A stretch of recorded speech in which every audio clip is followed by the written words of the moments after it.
The first time anyone perceived the gesture, it didn't seem like anything at all. A grainy security camera frame.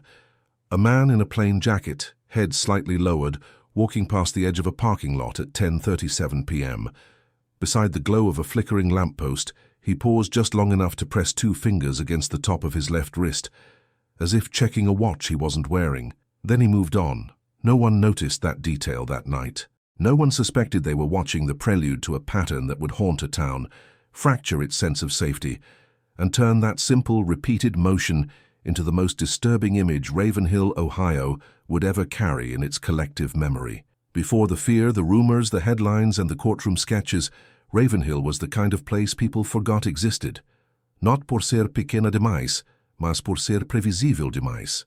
A grid of streets named after trees and presidents, modest houses with similar porches, a main street with a diner, a laundromat, a tired pharmacy, and a grocery store that closed before 11.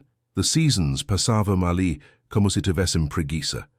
Winters were slow and grey, summers slightly too humid, springs muddy, autumns briefly beautiful, and then abruptly empty. People worked, came home, watched the same shows, complained about the same potholes, talked about football and weather in the same tone. To someone looking for chaos, Ravenhill would have been boring. To someone obsessed with patterns, Ravenhill was perfect. He understood that from the moment he arrived. He stepped off the bus on a Tuesday afternoon that no one remembered later, carrying a small duffel bag and nothing else. The driver didn't recall his face. The clerk at the corner store where he bought a bottle of water described him months afterwards as quiet. I don't know, normal, I guess. The town didn't register his presence because he did everything possible to dissolve into the background.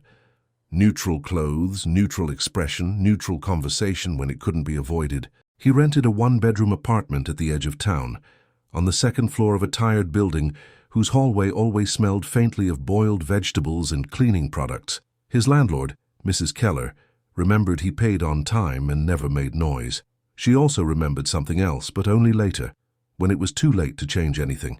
Every time she saw him at the door, he held his left wrist with his right hand, thumb resting exactly over the veins, as if grounding himself. His name, according to the papers he signed, was Daniel Cole. To some neighbors, he became just the mechanic guy, because a few weeks after arriving, he started working at Rudy's Auto Care near the highway. Rudy liked him. Quiet, but reliable, he told the detectives months later, his voice shaking, his hands wrapped around a styrofoam cup of coffee that had gone cold. Daniel never complained, never arrived late, never left early. He performed every task with a concentration that bordered on obsessive. He wiped his tools clean, lined them up in a row, measured distances without a ruler, checked things twice, as vases, tres vases. If another mechanic moved something out of place on the workbench, Daniel put it back where it belonged without saying a word. Sometimes during a pause between cars, Rudy would see him standing by the garage door, looking out at the traffic with a blank expression, his fingers resting lightly on his wrist, in that same controlled, deliberate motion.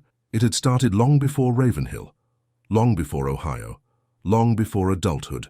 In a different house in Outra Cidade, there had been another boy with the same eyes, standing in a bedroom where everything had to be exactly right. His father worked with numbers, and he treated the house like a spreadsheet. Shoes lined up by size and color, books sorted by height. Dinner served at precisely the same time every night.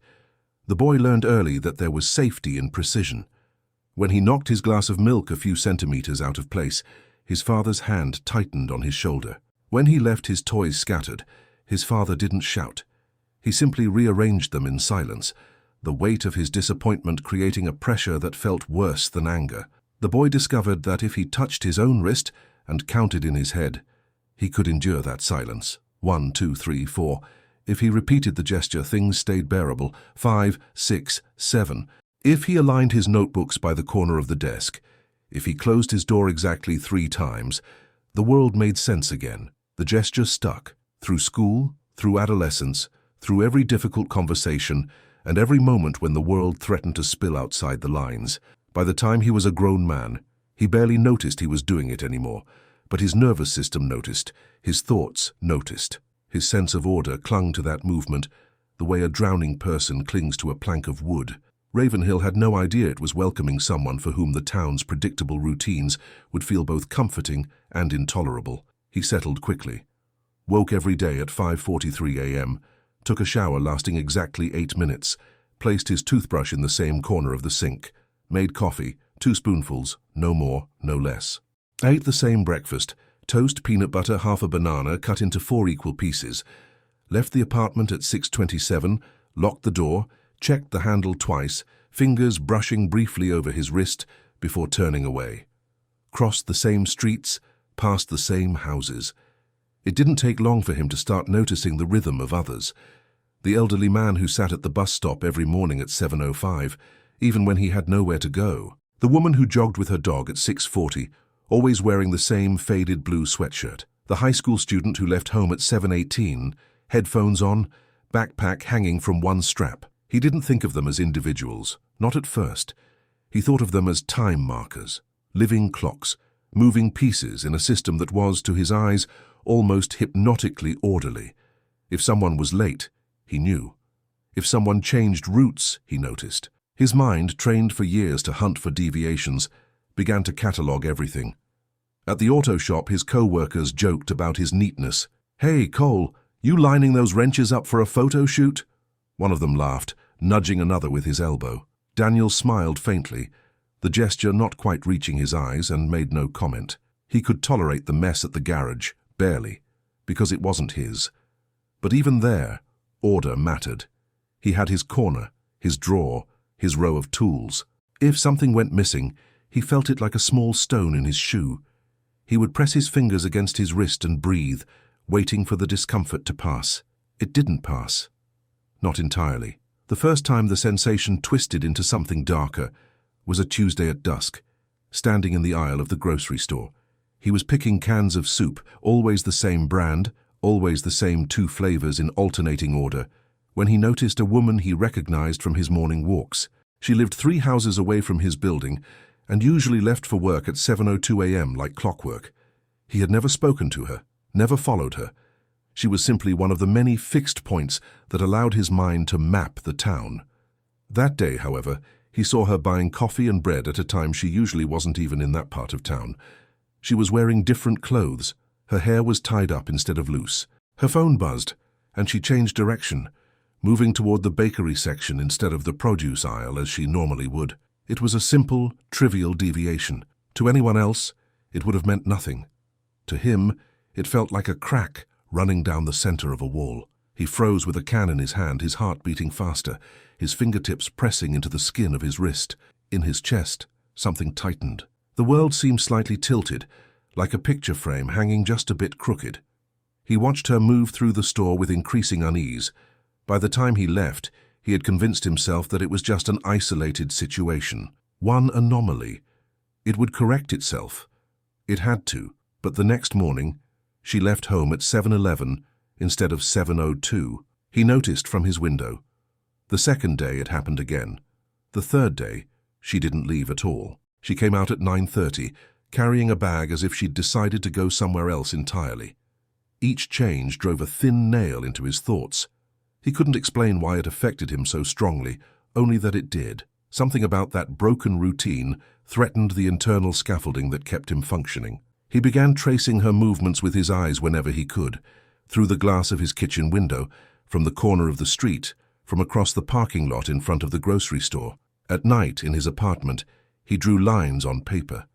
Little maps, timelines, arrows. He wrote her initials and her old schedule, then compared it to the new one. He stared at the difference until the numbers seemed to move on the page. His fingers pressed his wrist again and again, but the anxiety didn't fully recede. He told himself that order could be restored.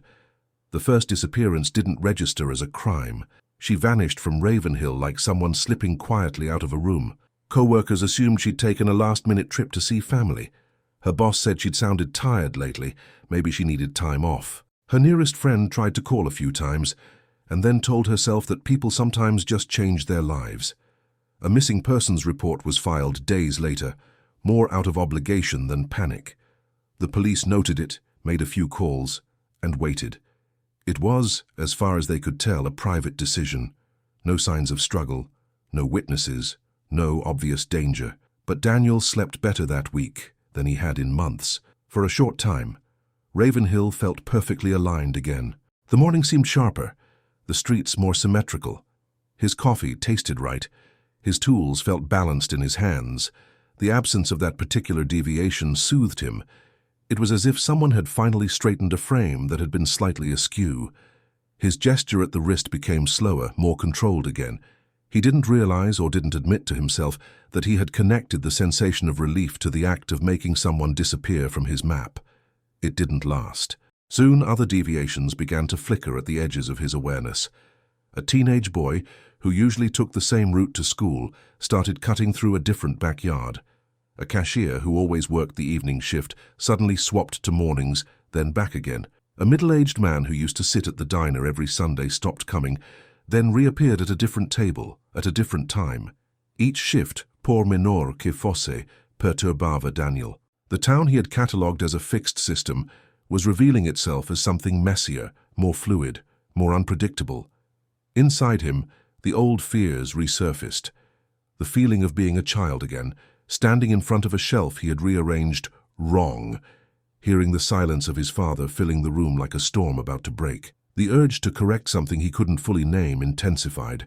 That's when the notebooks multiplied. He bought them at a small stationery shop, always choosing the same brand, the same size, the same color. On each cover, he wrote a date range with precise letters. Inside, he drew grids, names, or sometimes just initials, hours, routes, weather conditions. Notes like 6 minutes late, turned left instead of right, light on at 1:12 a.m., usually off by 11:50 p.m. None of this was illegal. None of it was visible. It all happened in his head, and on the pages he kept stacked under his bed, aligned like bricks. The second disappearance made it onto the local news. This time, it was a man in his 50s, a mail carrier who had worked the same route for almost 2 decades. People loved him. He was friendly, consistent, always had a small comment about the weather or the game last weekend.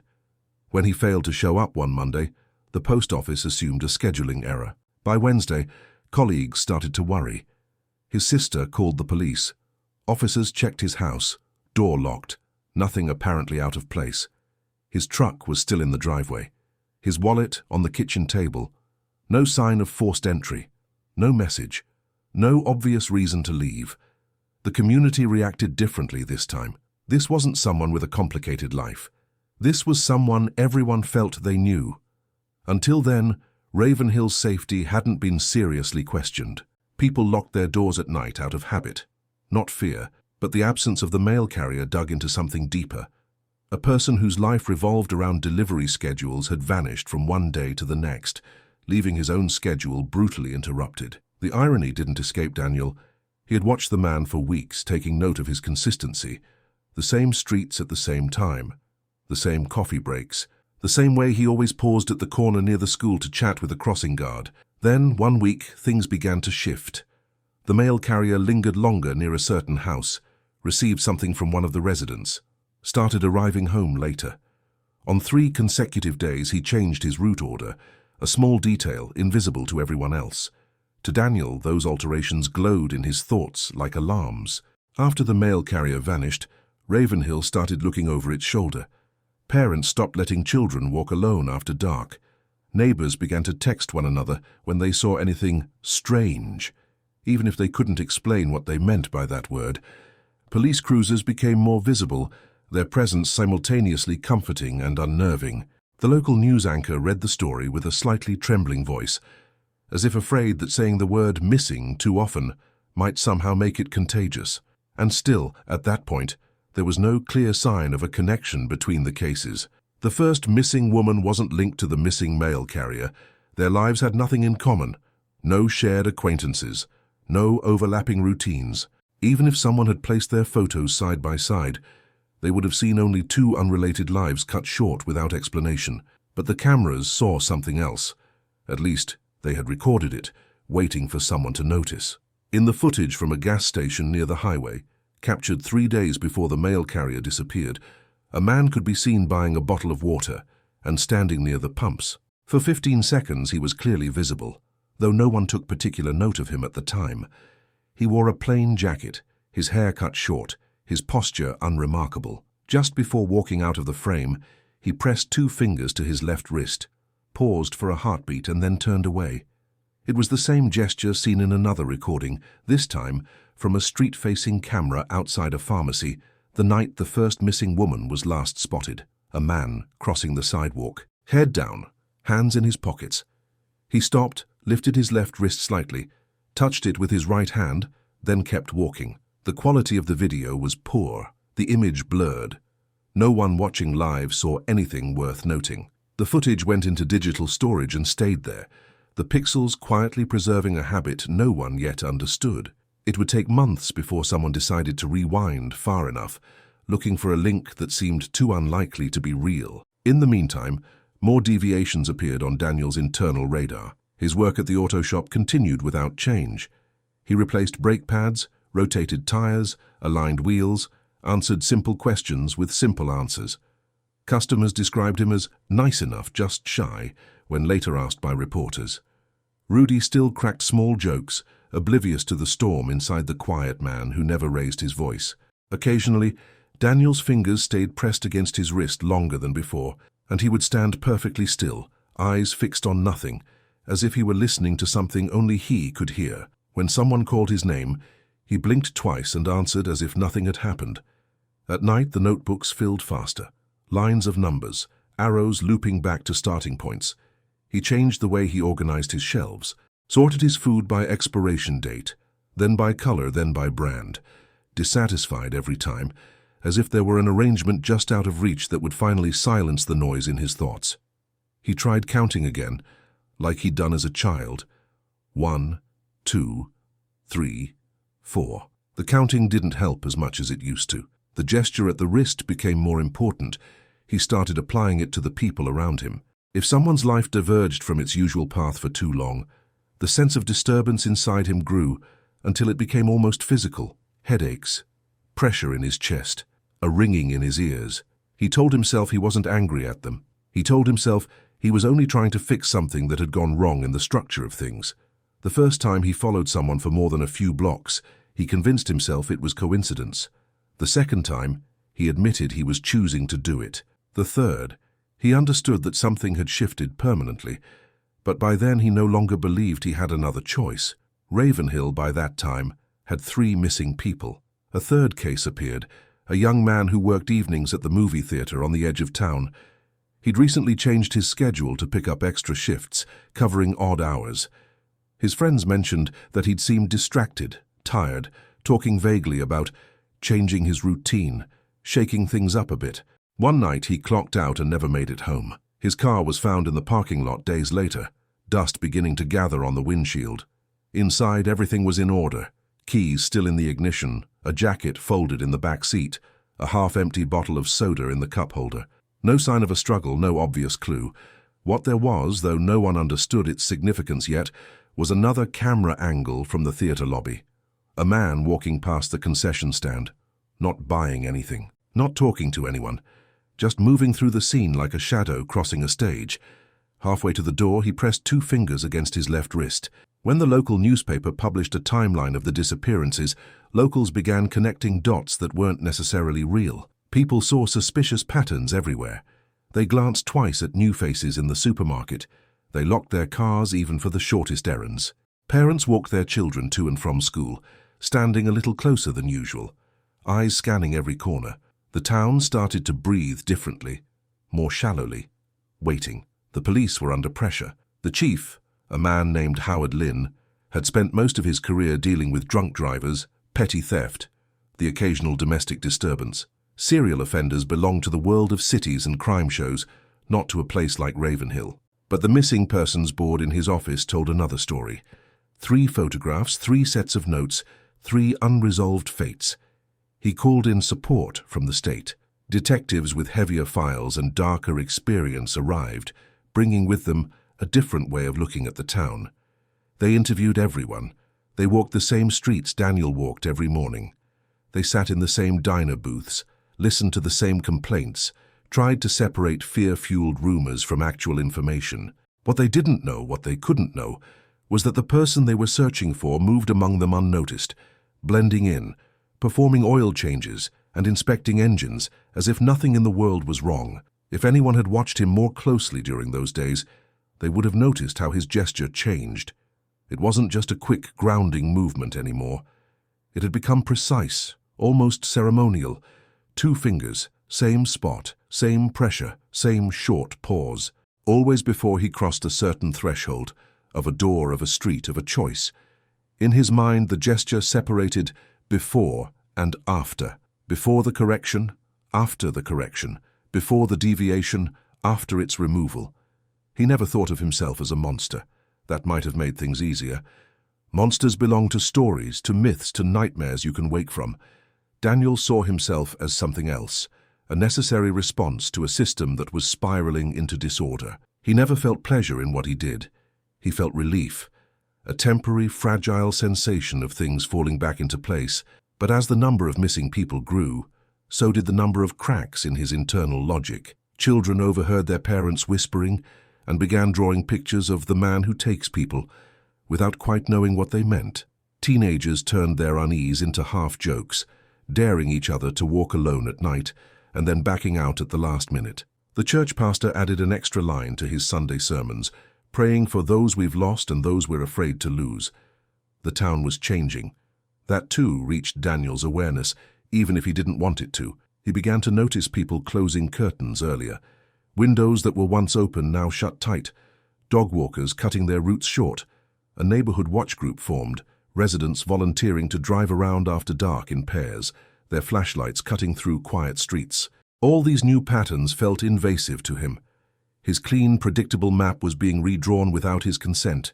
He added these changes to his notebooks too, filling page after page with increasingly dense scribbles. One night, sitting alone at his kitchen table under the pale light of a single bulb, his hand trembled for the first time as he wrote. The pen scratched erratically. Lines weren't as straight. He stopped, stared at his wrist and realized he was pressing his fingers there so hard that his skin had turned whitened around the pressure.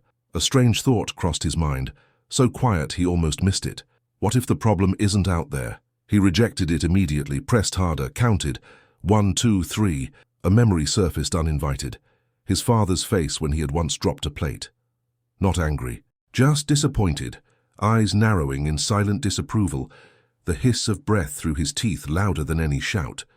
The boy he had been had tried to fix the shards, arrange them back into a whole that no longer existed. His fingers had bled. His father had sighed and walked away, muttering that some things couldn't be repaired. Now, all these years later, Daniel's mind twisted that lesson into something else. If something couldn't be repaired, it could at least be removed. The escalation came quietly, almost imperceptibly. He started going out later at night under the excuse of long walks to clear his head. He traced the paths of those whose routines had begun to change. He watched them from across the street, from bus stops, from the shadows near parked cars. To an observer, he would have looked like a man lost in thought. To himself, he seemed like an inspector, checking fault lines. His pulse beat louder in his ears every time he noticed another deviation. A light switched on later than usual. A car parked in a spot that had always been empty. Someone laughing too loudly in a normally quiet corner. The fourth disappearance was the one that broke the town's denial. A teenage girl, 17, honor roll student, captain of the debate team. She vanished on a Thursday evening after leaving the library, where she'd been preparing for a regional competition. Her parents called the police within an hour of realizing she wasn't home. Her photo circulated online almost immediately. Posters with her face appeared on trees and telephone poles by the next morning. This wasn't an adult with complex responsibilities or unspoken problems. This was someone young, with plans, with a timeline everyone could see stretching forward. National media noticed. Ravenhill became a brief headline. Small Ohio town, shaken by string of disappearances. Satellite vans arrived. Reporters stood on sidewalks, their neatly styled hair unmoved by the wind as they described the unease gripping an otherwise peaceful community. Residents watched themselves on TV at night, seeing their own homes blurred in the background of live shots. Their own streets suddenly turned into symbols of fear. Investigators, now pressured from all sides, widened their net. They went back to the cameras. They reviewed footage not just from the days the victims disappeared, but from the weeks before. They slowed images they'd previously skimmed. They paused frames they'd ignored. And there, like a ghost flickering just at the edge of perception, they began to see him. Sometimes he was just a silhouette. Sometimes his face was briefly visible, but never clearly enough to print on a wanted poster. What they did see, consistently, was the gesture. Touching the wrist. Always the left. Always the same manner. 2 fingers, slight bend of the elbow, a pause that lasted just long enough to be intentional. One detective, a woman named Laura Briggs, noticed the repetition first. It tingled at the back of her mind as she rewound footage late one night, the fluorescent lights of the police station making everything look harsher than it really was. She watched the man cross the pharmacy entrance, touch his wrist, disappear. Switched to another clip from the theater lobby. There he was again, same build, same jacket, same gesture, touch, pause, gone. She leaned in, her eyes narrowing. The next day, she shared her suspicion with the others. They were skeptical initially. The gesture was too small to mean anything, they thought. People touch their wrists all the time, scratch, adjust sleeves, check watches. But as they watched clip after clip, the pattern became harder to dismiss. The same kind of man, the same clothes, or close enough, the same unnatural stillness in the rest of his body as his fingers pressed into that one spot. Detective Briggs had them pull every camera feed they could from the areas around the disappearances, night after night, week after week. She drank too much coffee, stopped going home regularly. The images blurred, but she kept watching. And there he was again, near the bus stop, 3 nights before the teenage girl vanished. Standing halfway in shadow, doing nothing in particular, nothing except touching his wrist and looking very briefly in her direction as she walked by with her backpack. "Freeze that," she said. Her voice sounded rough, even to her own ears. The technician stopped the frame. The face was still not clear enough. The pixels crumbled under magnification, but they had something they hadn't had before. A visual motif, a behavioral signature, a repeated, inexplicable gesture linking multiple scenes. They didn't yet know who he was, but they knew he existed, and that he was not a phantom of their imagination. While the investigation leaned closer to him, Daniel felt the walls of his internal world begin to buckle. The more the town reacted, the more crowded his mental map became. Patrol routes interfered with his own. Neighborhood watch volunteers parked cars in places he'd once considered neutral.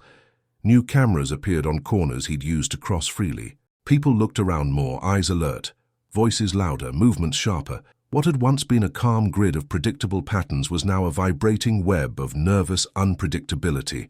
He tried to compensate. He added more structure to his personal routine, woke not just at 5:43, but with an alarm he checked 3 times each night before sleeping, counted his steps from the bed to the bathroom, timed his coffee to the second, straightened picture frames that were already straight. Still, it wasn't enough. His notebooks grew more frantic, dense with overlapping lines. He started crossing things out, something he'd never allowed himself to do before, the black strokes smudging like bruises across the page. The gesture at his wrist became almost constant. He did it at the auto shop between customers. He did it at red lights. He did it in line at the grocery store. The skin there began to redden, a faint mark forming where his fingers always rested. Sometimes he pressed so hard he left a temporary indentation. That spot on his body became both the focus and the battleground of his anxiety. One evening, as he walked home under a sky the color of cold metal, he noticed something that pushed him closer to the breaking point. People were starting to alter their routines, so much out of fear that the town itself no longer resembled the map he carried in his head. Lights were on later. Some were never on anymore. Curtains stayed closed. Cars he associated with specific driveways now appeared in front of different houses. Children who used to play in a particular yard moved to another. The deviations weren't isolated anymore. They were everywhere. The order he thought he'd been restoring had turned into the very catalyst for the chaos he couldn't stand. For the first time, he felt something like regret. Not regret for what he had done exactly. He wasn't ready to admit that, but regret for the widening impact of his actions. The system he had tried to fix was collapsing further. His corrections had become paradoxical. Each act meant to restore balance, only unbalanced things more. That realization didn't stop him, but it changed the way his thoughts spiraled. In the nights that followed, his dreams grew more vivid and more disturbing. He dreamed of grids that shifted under his feet, of streets folding in on themselves like paper, of clocks with hands that spun backwards. He woke up gasping, fingers already pressed to his wrist before he was fully conscious, as if his body was trying to complete a ritual that his mind had left unfinished while asleep. He started talking to himself in whispers, short phrases, corrections, reassurances. It's just noise. It's temporary.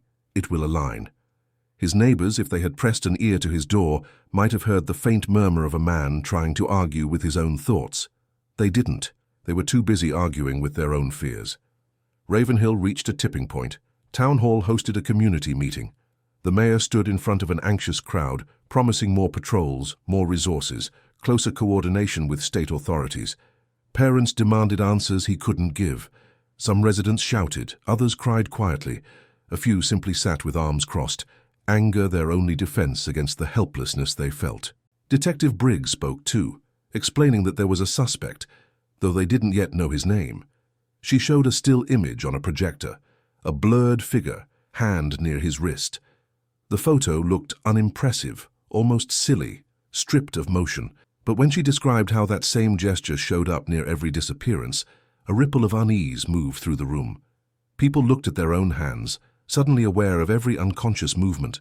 In one of the back rows, a man with a cap pulled low over his brow stared up at the projected image. His jaw tightened. For a moment, he lifted his hand halfway toward his own wrist, then stopped. Slowly, as if moving through thick water, he lowered it again and left it at his side. By then, the pressure on the investigators was enormous. They began cross-referencing the locations where the man had appeared with other data: credit card transactions, cell phone pings, traffic records, any trace of identity that might tie him to a name. At first, they found nothing. Whoever he was, he lived cleanly, leaving few digital footprints. He didn't use customer loyalty cards. He paid mostly in cash. He didn't post on social media. He didn't appear in group photos. He was a ghost who left barely enough evidence to prove he existed. Ghosts, though, can make mistakes. The mistake came in the form of a simple receipt at a small supermarket. The cameras had captured him there, the night before the mail carrier vanished. He bought water and a snack, paid in cash, said nothing. But weeks later, when detectives asked the manager to pull old transaction logs matching the timestamp in the video, they found a line that raised their interest. The security system recorded not only the purchase, but the loyalty card scanned before the payment. The card belonged to Rudy's Auto Care. The name was familiar. Half the officers in town had their cars serviced there. The shop's owner, Rudy, was well liked, a perpetual presence in local parades and charity events. No one wanted to connect that place with the fear that now defined Ravenhill. But when detectives showed up with questions, identification in hand, Rudy's friendly expression faltered just enough to betray confusion. "That can't be right," he said, brow furrowing. "I mean, yeah, we have a card there for shop stuff, but I wasn't at the store that night. I was home. Ask my wife." They did, and she confirmed it. Rudy had been on the couch, snoring through the end of a crime drama he'd promised to watch with her. "Who uses that card normally?" Detective Briggs asked, her voice even. "Any of the guys, really," Rudy answered. "Whoever's out grabbing stuff. Oil, snacks, cleaning supplies. It's just under the shop name. Why, what's going on? Can we get a list of your employees?" Rudy blinked. The names came out slowly, each one pulling the investigation a little closer to its target. When he said Daniel Cole, he had no idea he was saying the name that would later appear in headlines across the state. The detectives ran background checks. Daniel's record was mostly blank. No major crimes, no major anything. A few addresses in different towns, jobs that never lasted too long. A high school history that seemed, on paper, unremarkable. But absence of evidence is not evidence of innocence, as they reminded themselves. They asked to speak with him. The first conversation took place at the auto shop, surrounded by the smell of oil and hot metal. Daniel wiped his hands on a rag as they approached, his expression neutral, his gaze flicking briefly to their badges before dropping to the floor. Detective Briggs introduced herself, asked if he had a moment. "Sure," he said. His voice was calm. Not too deep, not too high, forgettable. She asked standard questions, where he'd been on certain nights, if he'd noticed anything unusual, if he knew any of the missing people. He shook his head in measured intervals, never too fast, never too slow. His answers were simple, consistent, almost boring. He did not touch his wrist once. Afterwards, when the detectives sat in their car outside, Briggs stared through the windshield. "What do you think?" her partner asked. "I think," she said slowly, "he's very controlled. Maybe too controlled. Did you see how careful he was with his answers? That could just be nerves. Maybe." She didn't mention that a part of her had been waiting, almost hoping, to see him make that gesture. She couldn't accuse someone of being dangerous because they'd touched their own wrist. She needed more than that. Much more. She got it a week later. They had asked for permission to review the security footage from inside Rudy's shop, going back several months. The cameras weren't high quality, but they covered the main bays, the entrance, and part of the parking lot. Most of what the detectives saw was exactly what you would expect. Employees working on cars, customers coming and going, deliveries. But in the quiet moments between jobs, the cameras captured the interior lives of the mechanics in small, unconscious fragments. One of those fragments showed Daniel. He was standing by the workbench alone, the others out of frame. For nearly 20 seconds he did not move. His shoulders were tense. His eyes were directed at something beyond the camera's view. Then, slowly, as if obeying an internal command, he lifted his right hand and pressed 2 fingers against his left wrist. His lips moved slightly, though no sound reached the microphone. He held the gesture for 3 seconds, then released it and returned to work with almost unnatural composure. Briggs watched the clip 3 times. "At least now we know it's him," her partner muttered. "Same guy, same gesture, different context." "It's more than that," she said quietly. "It's not random, it's a ritual." The word hung in the air between them. From that point on, the focus of the investigation narrowed. They followed Daniel more discreetly, watching his movements before and after work, tracing his routes.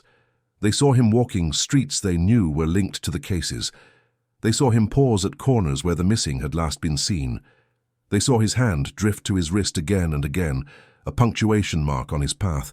All the while, Ravenhill continued living in fractured imitation of its old self. Children went to school. Adults went to work. The diner served breakfast. The buses ran on time. But underneath those routines there was a constant vibration of tension. People jumped at noises they once ignored. A car backfiring sounded like a threat. A stranger lingering on a sidewalk triggered 3 phone calls to the police. The town's heartbeat was faster, uneven. In his apartment, nights had become almost unbearable for Daniel. He sat at the table with his notebooks spread around him like a paper fortress. His handwriting, once straight and controlled, had turned more jagged. He drew lines connecting names and places, trying to prove to himself that he had been right, that his interventions had restored some kind of balance. But the lines refused to resolve into harmony. They crisscrossed like cracks in glass. The more he looked, the more he felt that something fundamental had slipped beyond his reach. He began to see the detectives too. At first, they were just faces glimpsed across a street. Cars that appeared more than once along his route.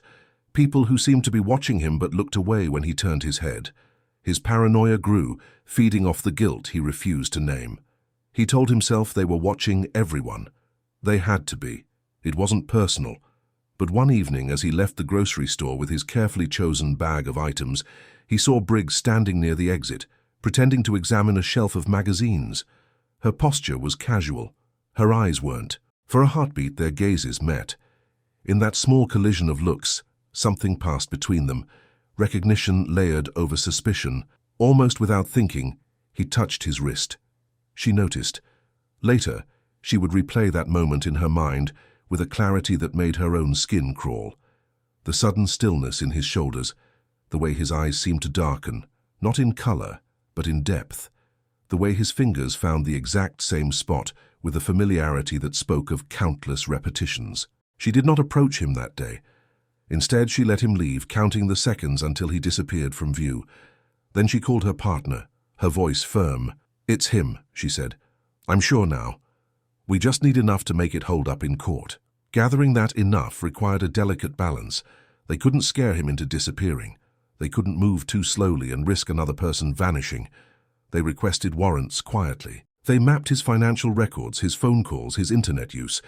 They found little, but his lack of a digital trail in a world overflowing with information was itself suspicious. What they did find, Tucked deep inside a subscription history for a library card in another town was a list of books he had borrowed over the years.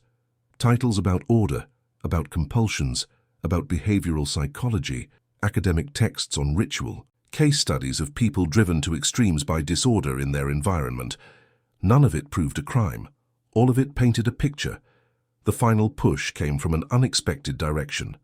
His landlord. Mrs. Keller called the police one afternoon, leaving a hesitant message saying she wasn't sure if what she had to say mattered, but it had been bothering her. When detectives visited her, she admitted she hadn't wanted to accuse anyone of anything, but that she had noticed her tenant's odd behavior. "He's always been quiet," she said, twisting a dish towel in her hands as she spoke. "No parties, no visitors that I know of. Pays on time. But lately, I'll see his light on at 3 in the morning. The next night, it's off early, then on again. Sometimes I hear him walking back and forth. No music, no TV, just footsteps." "Has he ever invited you inside?" Briggs asked. "Only once," Mrs. Keller replied, "to check a leak in the kitchen sink. That was months ago. I remember thinking everything looked so lined up, like a store display. Even the cans in his cupboard faced the same way. I joked that he could be an organizer or something. He didn't laugh, just touched his arm like he always does and nodded." "Touched his arm?" "His wrist, actually. He does that a lot. Have you seen it? It's like a habit.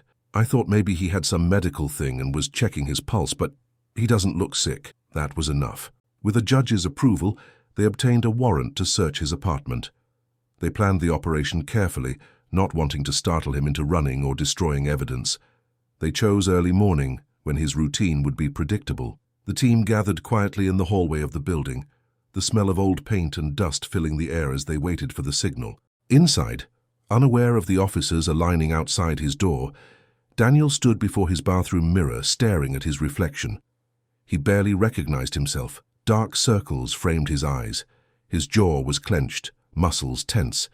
His left wrist was slightly reddened, the skin there subtly rough from constant touch. For a moment he imagined what it would be like to simply stop, to walk away, to step on a bus without destination and let the world dissolve behind him. But even that fantasy unsettled him. It had no structure, no pattern. His fingers moved toward his wrist. Before they made contact, there was a knock at the door. Not loud, firm. He froze. The knock came again, followed by a voice. "Mr. Cole, it's the police. We have a warrant." Time seemed to stretch, then warp. His heart hammered. He looked around his bathroom as if there might be a door he had forgotten about, a hidden exit. There was none. The tiles were as they'd always been, lined up in silent geometry. The reflection in the mirror waited for his next move. Slowly, mechanically, he walked down the hallway, each step echoing more loudly in his head than in the apartment. He opened the door. Detective Briggs stood there, flanked by 2 uniformed officers. Her expression was controlled, professional, but her eyes were alert. Behind her, more officers waited with equipment. The hallway felt suddenly narrower. "Daniel Cole?" she asked. "Yes.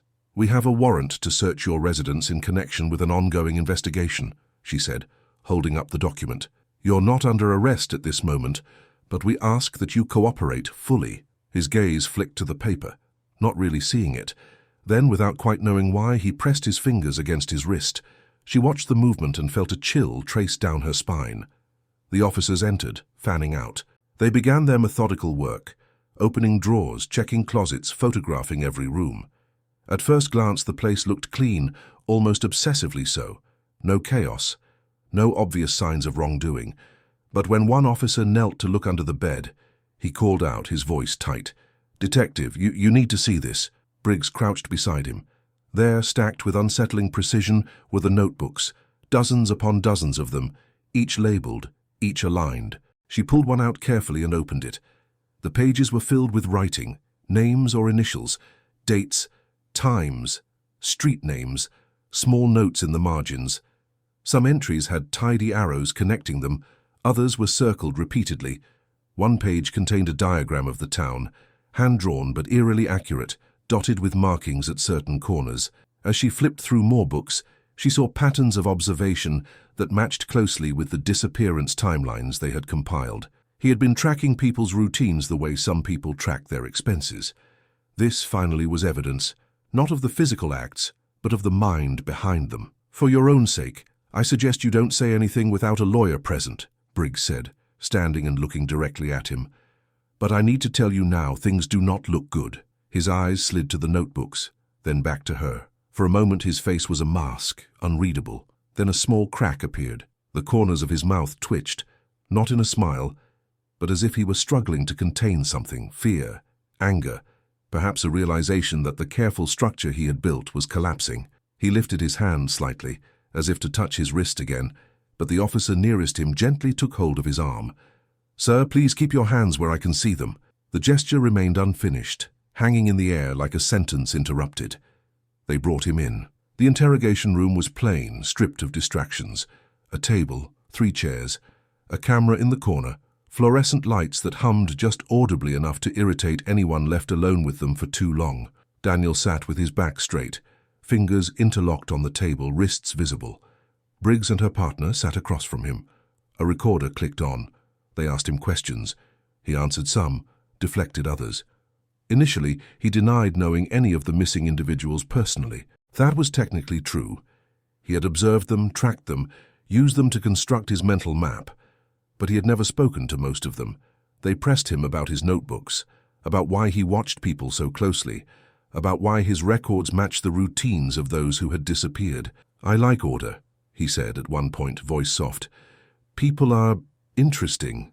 They have patterns. I just wrote down what I saw." "Why?" Briggs asked. "It made sense," he replied. "It helped things feel less random." "Did it help?" she asked. His fingers twitched toward his wrist, then stopped halfway. He looked down at his own hands as if they belonged to someone else, then up at her. For a while, she slid photographs across the table, stills from the security footage, him near the theater, near the pharmacy, near the bus stop. In each one, his posture was slightly different, but the gesture was the same. "Is this you?" she asked. He looked at the photos without flinching. "Yes." "What are you doing in these images?" she continued. "Walking." "And this?" she asked, tapping the spot where his fingers touched his wrist. He hesitated. The room seemed to hold its breath. "It's nothing," he said. "Just a habit." "It's not nothing," she replied calmly. "It appears again and again near people who vanished from this town. It appears in your home. It appears at work. It's part of your pattern. You of all people should understand what patterns mean." Silence stretched between them. Eventually his lawyer stepped in, advising him not to answer further. The interrogation ended, but the investigation did not. Forensic teams went through every centimeter of his apartment and his place of work. They didn't find the kind of physical evidence you might expect from crime shows. No hidden rooms, no dramatic trophies, no obvious traces of violence. But they found faint residue in his car, fibers that matched clothing from one of the missing persons, soil consistent with a remote area outside town. They found search histories, carefully deleted but partially recoverable, about forested land, unused lots, places where people rarely walked.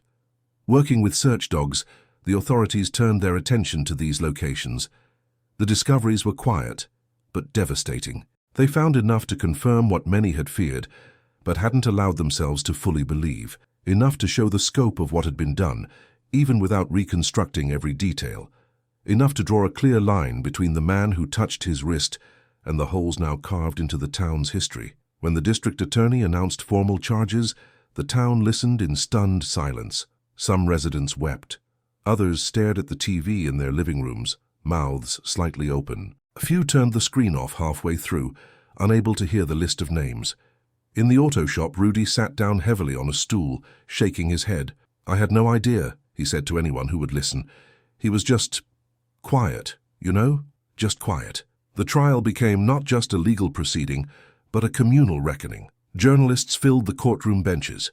Sketch artists captured his face in charcoal and ink, trying to render the uncanny stillness in his expression as he sat, hands folded in front of him, wrists bare. Family members of the missing sat together in the gallery, united by grief they never asked to share. Detectives testified, describing the investigation step by step. Experts explained how compulsion can twist thought, how rituals can become cages people build around themselves. Psychologists spoke about control, about fear of chaos, about the fragile architecture of certain minds. The defense did not argue that nothing had happened. They tried instead to paint Daniel as a man whose perception of reality had become irreparably distorted. They highlighted his childhood, the rigid father, the obsession with tidiness instilled in him long before he had any choice, the early signs of obsessive-compulsive thought patterns left unaddressed, the lack of proper intervention. They suggested diminished responsibility, asked the jury to see him not as evil, but as broken. The prosecution acknowledged the psychological complexity, but refused to let it overshadow the facts. They spoke of choices, of actions repeated over time, of the careful steps he had taken to avoid being caught. They showed the notebooks page after page as evidence not just of obsession, but of planning. They replayed the videos of the gesture, pausing them at the exact moment his fingers met his wrist. At some point, the prosecutor said, his voice firm but measured, a pattern stops being a symptom and becomes a signature. When it was the family's turn to speak, the courtroom felt smaller. A mother described the silence of her daughter's bedroom. A brother talked about setting an extra place at the table out of habit, then realizing halfway through dinner what he had done. A friend of the mail carrier spoke about how the town still checked their mailboxes, expecting to see a familiar smile. Their words were not dramatic. They were raw, ordinary, unbearably human. They outlined the negative space left behind when a person is subtracted from a community. Throughout, Daniel sat and listened. Sometimes he looked down, sometimes he looked straight ahead. At one point, as a father described the last time he'd seen his son, the mechanics of the trial fell away and something more personal moved across Daniel's face. His hand lifted toward his wrist for the briefest second before he stopped himself, fingers curling into a fist on his lap. No one missed the movement. It was as if his own body had betrayed him, broadcasting the ritual he could no longer complete freely. The jury deliberated. It did not take long. They returned with a verdict that echoed through the courtroom and through Ravenhill simultaneously, guilty on multiple counts, the list long, the weight of each name felt like a stone placed gently, too gently, on a scale that could never truly balance. The judge sentenced him to life without parole in a high-security facility, adding words about the need to protect society and acknowledge the profound harm done. In that moment, as he stood to hear his sentence, Daniel finally looked directly at Detective Briggs. For a heartbeat, she saw not the calculated observer, not the silent mechanic, but a man whose internal world had collapsed. There was no outburst, no plea, no dramatic statement, only the faintest tremor in his jaw and the slow rise of his right hand. The bailiff moved quickly, but not quickly enough to stop the gesture entirely. 2 fingers, left wrist. A touch that had preceded so much suffering, now reduced to a twitch under the watchful eyes of the law. The courtroom drew in a collective breath. Some shivered, though the room was not cold. Then it was over. He was taken away in handcuffs, the chain glinting briefly in the fluorescent light. The door closed behind him with a sound that felt, to many, like a punctuation mark at the end of a long, terrible sentence. Ravenhill began, slowly and painfully, to rebuild its routines. Lights stayed on a little later at night for a while, then gradually returned to normal.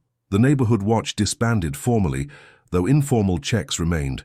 A text to a neighbor, a quick call, a glance out the window when someone's car wasn't in its usual spot. Children walked to school again, though for months their parents watched them until they disappeared around the corner, hearts beating a little faster than before. The diner went back to serving its usual customers. The mail route was reassigned. The theater opened its doors each weekend, projecting stories on a screen while the town carried its own story in the spaces between scenes. The auto shop hired a new mechanic. His tools were not lined up with the same eerie symmetry. Rudy occasionally rearranged them out of habit, then stopped himself, a flicker of something like guilt crossing his face. For a long time, the empty chairs in certain homes remained the most visible scars. But eventually even grief developed its own routine. People learned when it would surge and when it would recede. Anniversaries hurt. So did certain songs, certain smells, certain times of day. Yet alongside the pain grew something else, a sharper awareness of each other.